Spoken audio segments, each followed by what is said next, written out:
Without wasting time चले आते हैं शानदार कहानी की मेन स्टोरी लाइन की तरफ, जिसकी शुरुआत में रात को हम एक पुराना गोडाउन देख पाते हैं, जहाँ पर प्रबंधन नाम का एक शख्स कोकेन से भरे कट्टों में एक ट्रांसमीटर छिपा देता है और फिर उन कट्टों को किसी कंटेनर में छिपाकर अपने 2 हायर ऑफिसर्स को कॉल करता है और ये सीन यहीं पर कट हो जाता है। जिसके बाद एंट्री होती है कहानी के लीड कैरेक्टर कमल हसन की, जिनका नाम है इस मूवी में करण। सच कहूँ तो इन्हें काफी टाइम के बाद स्क्रीन पर देखकर मुझे तो काफी खुशी हुई, और अगर इनकी बेहतरीन मूवीज का नाम लो तो मैं दशम अवतार, हिंदुस्तानी और सदमा को कैसे भूल सकता हूँ। मुझे कमेंट सेक्शन में जरूर बताइएगा कि आप में से कौन कौन कमल हसन का फैन है और उन्होंने इन पुरानी मूवीज को देखा है। Well, coming back to the main story, यहाँ पर करण को इस तरीके से दिखाया गया है कि he is a happy go lucky person, जो कि हर वक्त शराब और गांजे के नशे में धुत रहता है। और इसी तरह एक दिन यूं ही नशे में उसकी गाड़ी कहीं टकरा जाती है, तभी कुछ ब्लैक मास्क वाले लोग आकर उसे किडनैप कर लेते हैं, जिसके बाद उसे चेयर से बांधकर उसके सीने में चाकू उतार दिया जाता है। हालांकि इस वक्त वहाँ पर पुलिस स्क्वाड भी पहुंचने वाली थी,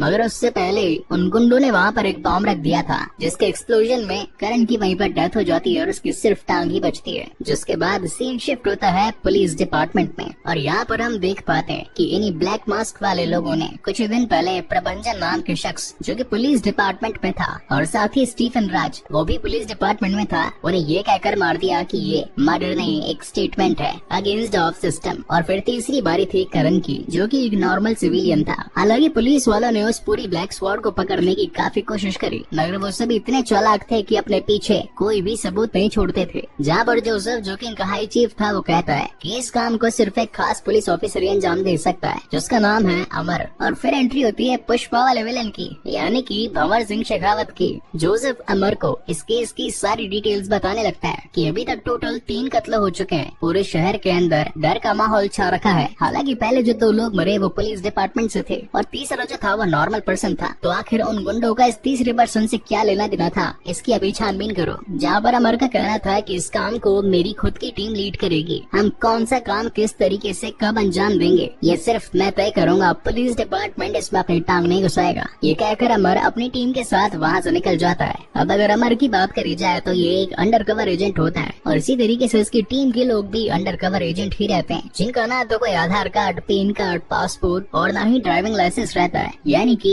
इस दुनिया में एग्जिस्टेंस का कोई वजूद ही नहीं। यानी कि अगर किसी काम में पकड़े भी जाएं तो इनकी एक्चुअल आइडेंटिटी रिवील ना हो। इन लोगों का सिर्फ एक ही मोटो था, ना ही कभी किसी से प्यार करो और ना ही किसी को अपनी असलियत बताओ। मगर फिर भी अमर को गायत्री नाम की एक लड़की से प्यार हो जाता है और ये दोनों 2 हफ्तों में शादी करने का डिसाइड करते हैं। इन्वेस्टिगेशन के दौरान अमर को ये पता चलता है कि प्रबंधन ने करण को कुछ टाइम पहले एज अ फादर अडॉप्ट किया था। इस बात की जाँच पड़ताल करने के लिए अमर एक जर्नलिस्ट बनकर प्रबंधन के घर पहुंचता है और वहां पर 2 लाख कैश देकर प्रबंधन की बीवी को पूछने लगता है कि आखिर आपके पति की डेथ कैसे हुई, और साथ ही ये रुपए जो कि मैंने कुछ टाइम पहले करण से लिए थे, उन्होंने बुरे वक्त में मेरी मदद करी थी, इसलिए आज मैं उनके पैसे उन्हें वापस लौटाने के लिए आया। यहाँ प्रबंधन की वाइफ अमर को बताने लगती है कि जब से उनकी डेथ हुई करण ने काफी नशा करना शुरू कर दिया, आए दिन शराब पीकर घर लौटना, यहाँ तक कि एक बार तो वो मेरे रूम में आ चुके थे। आखिर अच्छा ही हुआ कि वो मर गए। उन्हें पता था कि मेरे बच्चे को तेज आवाज से प्रॉब्लम है, लेकिन फिर भी जोर जोर से दरवाजे खोलना, किसी भी चीज का ध्यान नहीं रखना, अपने मनपसंद की जिंदगी जीना और ड्रग्स लेना भी शुरू कर दिया था। जिसके बाद और जांच पड़ताल के लिए अमर करण के ड्राइवर के पास पहुंचता है, तो ड्राइवर बताता है कि हाँ, करण साहब तो हर वक्त बस दारू के नशे में धुत रहते थे, लेकिन हाँ, गोल्फ खेलने जाते थे, वहाँ भी कोने में एक पेड़ के नीचे बैठकर गांजा फूकते रहते थे। इन सभी बातों में अमर को कुछ झोल लग रहा था,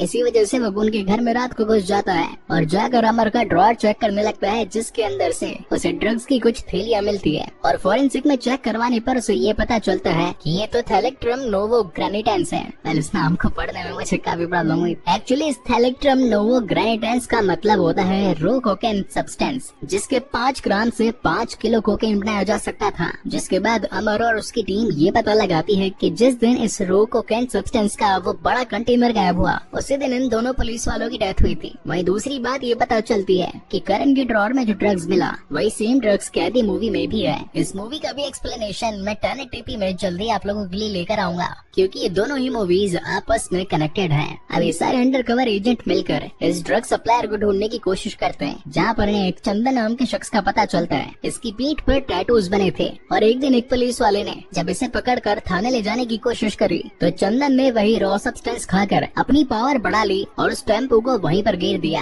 चंदन के कैरेक्टर डॉक्टर को प्ले किया है विजय सेतुपति ने, जिन्होंने मास्टर मूवी में भी काफी बढ़िया विलन का रोल किया था। अगर चंदन की बात करी जाए तो उसकी खुद की कोई औलाद नहीं थी, लेकिन इसकी 3 बीवियां थी। वहीं पर इसका परिवार भी काफी बड़ा था, जिनमें करीब 70 से ज्यादा लोग रहते थे। सोसाइटी के लिए चंदन एक डॉक्टर था, मगर तो उसे डॉक्टरेट का डी भी नहीं आता था। वो हर किसी क्लाइंट को उल्टी सीधी दवाई ही दे देता था। मगर इन सभी बातों के पीछे इसका छुपा कारोबार था। इसके घर के नीचे एक लैब थी, जहाँ पर वो इस रॉ सब्सटेंस से एक्चुअल कोकीन बनाता था और उसी में से कुछ पावर कैप्सूल्स खुद के लिए भी बनाता था। यहाँ अमर अपने इन्वेस्टिगेशन के लिए एक जिम में पहुँचता है, जहाँ का ओनर उसे बताता है कि हाँ, करण हर बार इस जिम में आया करता था, मगर उसकी सबसे गंदी आदत ये थी कि वो यहाँ पर भी दारू पीता रहता था। उसे मैंने काफी बार मना किया, मगर उसने मेरी एक बात नहीं सुनी। और साथ ही करण की एक और गंदी आदत थी ब्रॉथल जाने की। ब्रॉथल यानी कि वेश्याओं का कोठा। अमर कहीं अपने इन्वेस्टिगेशन में कमी न छोड़ दे, इसलिए वो ब्रॉथल भी पहुंच जाता है और उस लड़की के पास जाता है जिसके पास अक्सर करके करण आया करता था।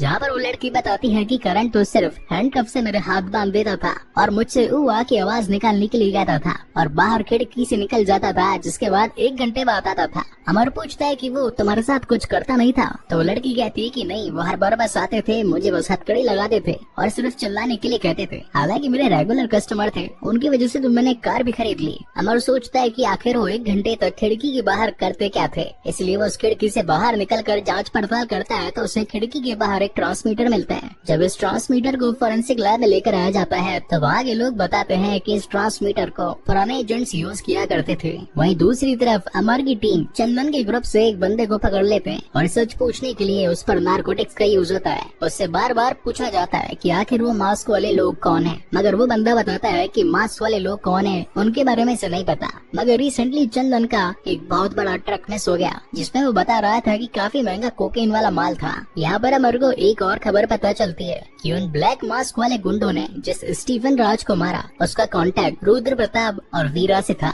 और उन दोनों के साथ में उसकी मीटिंग थी। लेकिन अब जैसा कि स्टीफन राज नहीं रहा, तो अब रुद्र प्रताप और वीरा आपस में मीटिंग करेंगे। मीटिंग का दिन था शुक्रवार और इस दिन रुद्र प्रताप की बेटी की शादी थी, इसलिए वो वीरा से मिलने खुद नहीं आता, सिर्फ अपने लोगों को भेज देता है। यहाँ अमर का मानना था कि अगर मुखौटे वाले को पकड़ना है तो खुद भी मुखौटा पहनना पड़ेगा, इसीलिए वो चुपके से वीरा की मीटिंग में पहुँच जाते हैं, क्योंकि उन्हें पक्का शक था कि ब्लैक मास्क वाले गुंडे यहाँ पर भी आकर वीरा को जान से जरूर मारेंगे, क्योंकि इनका ड्रग्स के इसमें कोई तो लेना देना है। और तब ऐसा हो ही जाता है, क्योंकि उनका ध्यान भटका कर वहाँ पर ब्लैक कमांडोज पहुंचकर वीरा को जान से मार देते हैं। अमर उनका बहुत स्पीड से पीछा करता है और तभी उसकी वेन उन ब्लैक स्क्वाड में से एक बंदे से टकरा जाती है, जिसे पकड़कर जेल में ले आते हैं। इंटेरोगेशन में ये पता चलता है कि ये तो एक्स ऑफिसर बिजॉय है, जो कि कैदी मूवी में स्पेशल टास्क फोर्स का एजेंट था। तो अमर उससे कहता है कि ऐसे काम करते हुए तुम्हें शर्म नहीं आती क्या? तो बिजॉय से कहता है कि जब तुम्हारी आंखों के सामने कोई तुम्हारी फैमिली को मार दे तो कैसा लगेगा? तुम्हारे तलवों के नीचे भी पसीना आने लगेगा, जांघें थर्रा जाएगी और सर पर सवार होगा तो सिर्फ और सिर्फ गुस्सा। हम सभी इस सोसाइटी को मिलकर क्लीन कर देंगे और हमारा मिशन तब तक नहीं रुकेगा जब तक सारे गुनहगारों को सजा नहीं मिल जाती। तुमने भले ही मुझे यहाँ पर कैद कर लिया, मगर मेरे बाकी के टीममेट्स रुद्र प्रताप को जल्द ही खत्म कर देंगे, वो भी उसकी बेटी की शादी में। इस बात को सुनने के बाद तो अमर अपनी पूरी टीम को लेकर रुद्र प्रताप की बेटी की शादी में पहुँच जाता है। उसकी नजर हर शख्स पर थी कि आखिर कौन रुद्र प्रताप को मार सकता है। तभी हम व्यूअर्स देखते हैं कि भीड़ में से वही ब्लैक स्क्वाड धुएं के गोले छोड़कर सीधा दुल्हन के गले पर चाकू रख देते हैं और कहते हैं कि हमें सिर्फ एक शख्स चाहिए, जिसका नाम है रुद्र प्रताप। चंदन वहाँ खड़ा खड़ा ये सब कुछ देख रहा था, क्योंकि उसने तो रुद्र प्रताप की सिक्योरिटी ली थी। मगर अब क्योंकि रुद्र प्रताप की बेटी पर बात आ चुकी थी और वो गुंडे सिर्फ रुद्र प्रताप की मांग कर रहे थे, इसी वजह से उसे अपने आप को उनके हवाले करना पड़ता है। जिसके बाद तो उसे गले पर पट्टा डालकर बाइक पर वो कमांडो दूर कहीं ले जाता है और उसके पीछे पूरी पुलिस फोर्स पड़ी थी, साथ ही अमर और उसके अंडरकवर एजेंट भी। मगर एक मोमेंट पर आकर सारी पुलिस उसे घेर लेती है। अब जहाँ एक तरफ उस रॉ सब्सटेंस को खाकर चंदन बाकी की स्क्वाड को धो रहा था, वहीं पर अकेला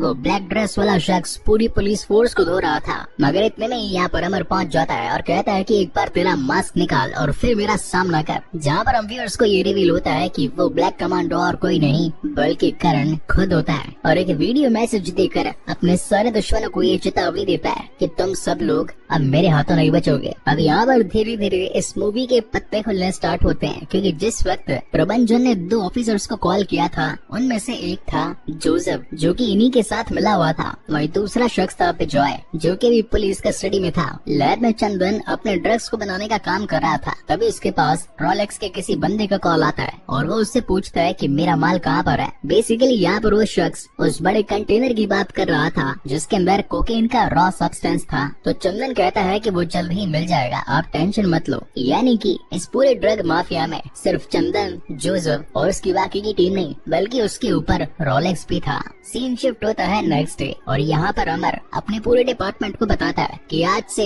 40 साल पहले 1981 में गवर्नमेंट ने ब्लैक स्क्वाड नाम की टीम को फॉर्म किया, जिसका लीडर था विक्रम। और जिस शख्स को मैंने कल देखा वो करण था, जिसे इन 3 लोगों में मार दिया गया था, मगर इतने टाइम से वो अपनी असलियत छिपा रहा था। वो यहीं पर था, हमारे बीच जिंदा था और चुन चुन के ड्रग माफिया को पकड़ कर मार रहा है। तो जोसेफ कहता है कि अगर तुम्हें इतनी इन्फॉर्मेशन मिल चुकी है तो जाकर उसे पकड़ क्यों नहीं लेते। मतलब क्योंकि अमर को उन लोगों का एक्चुअल मकसद पता चल चुका था कि वो बुरे नहीं बल्कि अच्छे हैं और इस सोसाइटी के लिए भला काम कर रहे हैं। इसलिए अमर जोसेफ को कहता है कि तुमने मुझे काम किया था सिर्फ करण के बारे में पता लगाने के लिए, मैंने यहाँ पर मेरा काम कर दिया कि आखिर करण कौन है, उसे पकड़ने का काम मेरा नहीं तुम्हारा है। तो यहाँ से मेरी छुट्टी और अब मैं अपने काम से निकल रहा हूँ। जोसेफ उसे धमकाता है, कहता है कि मैं तुझे जिंदा नहीं छोड़ूंगा, जितना जल्दी हो सके विक्रम को पकड़ कर मेरे पास लेकर आ। इन बातों से अमर को ये बात समझ में आ जाती है कि वो जरूर इन्हीं ड्रग माफिया के लोगों से मिला हुआ है। यहाँ विक्रम और उसकी टीम उनकी जेल में घुसकर विजय को वहाँ से निकलवा देते हैं, जबकि दूसरी तरफ अमर ने पुलिस डिपार्टमेंट को छोड़ते वक्त उन्हीं के इन्वेस्टिगेशन डिपार्टमेंट से 200 किलो RDX निकाल लिया था और जाकर फिट कर दिया था चंदन की लैब में, क्योंकि सारा सब्सटेंस वहीं से ही बनाया जाता था। जोसेफ सीधा चंदन को कॉल लगाता है और बताता है कि तुम्हारी लैब में करीब 200 किलो से ज्यादा RDX लगा दिया है, किसी भी वक्त धमाका हो सकता है, इसलिए जितना जल्दी हो सके वहाँ से निकलो। चंदन तो यहाँ पर अपनी फैमिली के साथ रहता था, इसलिए वो हर एक शख्स को बड़ी बारीकी से और हर चीज की सावधानी से घर के बाहर ले आता है, मगर फिर भी उसका एक शख्स घर के अंदर ही था और वो फ्लैश की चेन खींच देता है और उस चेन से ही वहाँ पर एक जोरदार का धमाका होता है, जिससे चंदन का घर और उसके नीचे बनी लैब दोनों पूरी तरीके से खत्म हो जाते हैं। इस बात से तो चंदन को बहुत गुस्सा आता है और वो सीधा जोसेफ के पास पहुँचता है। तो जोसेफ उसे बताता है कि तेरी इस लैब को खत्म करने के पीछे 2 लोगों का हाथ है। एक है विक्रम, जो कि प्रबंधन का बाप है, उसका पोता और उसकी बहू इसी शहर में रहते हैं। वहीं पर दूसरा शख्स है अमर, जिसकी वाइफ का पता हमें लग चुका है। ये बात सुनकर तो चंदन अपने गुंडे इन दोनों तरफ भेज देता है। मीनवाइल हम विक्रम और विक्रम की टीम को देख पाते हैं, जहाँ पर विक्रम उस कॉल को सुन रहा था जो कि प्रबंधन ने विजय को किया था। उसे तड़पा तड़पा कर मारा जा रहा था। हर कोई इससे ड्रग्स के बारे में पूछ रहा था, मगर प्रबंधन किसी को भी इस ड्रग्स की लोकेशन नहीं बताता।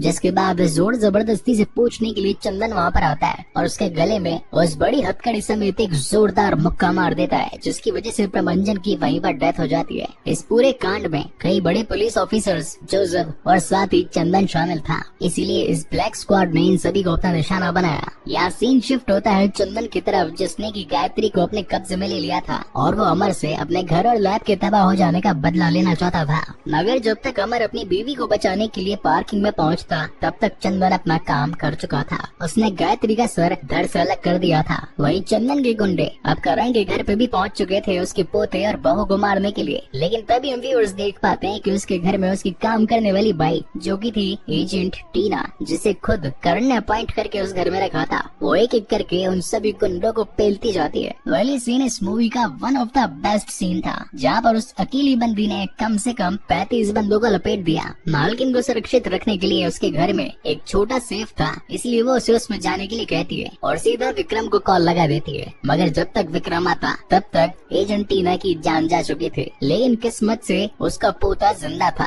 और जैसे ही विक्रम अपने पोते को अपने हाथ में उठाता है कि तभी वहाँ पर चंदन के और गुंडे आकर उस पर हमला कर बैठते हैं। यह सीन शिफ्ट होता है अमर पर, जो कि अब क्रोध की ज्वाला में आकर सबसे पहले जोसेफ को अपना शिकार बनाता है। वहीं दूसरी तरफ करण उस ट्रैकर को ऑन कर देता है, जो कि उस कोकेन के कंटेनर में लगा था। चंदन के लोग तो करण को मारने के लिए एक लोकेशन पर आए होते हैं, मगर उन्हें क्या पता था कि करण खुद उन्हें यहाँ तक उस ट्रैकर की मदद से लेकर आया है। और फिर आता है इस मूवी का एक और one of the best scene, जहाँ पर एक बड़ी सी तोप से करण वहाँ पर मौजूद दर्जनों गाड़ियों को उड़ा देता है। मगर इन्हीं धमाकों के की आवाज में उसके पोते की हार्ट बीट्स डाउन हो जाती है, उसकी नर्व्स चलना बंद हो जाती है और वो एक तरीके से मर चुका होता है। तभी करण अपने पोते को अमर को देता है और कहता है कि जितना जल्दी हो सके इसे पास के हॉस्पिटल में लेकर जाओ। मगर अमर अपनी बेस्ट फ्रेंड जो कि एक डॉक्टर थी उसे कॉल करके उसे सीपीआर देने की कोशिश करता है। मगर इतने में ही काफी सारे गुंडे आ चुके थे, तो उन सभी को सबक सिखाने के लिए करण एक कंटेनर में मौजूद ब्राउनी गन को उनके ऊपर शूट करना स्टार्ट कर देता है। अगर KGF 2 से इसका रेफरेंस दूं तो ये थी बड़ी माँ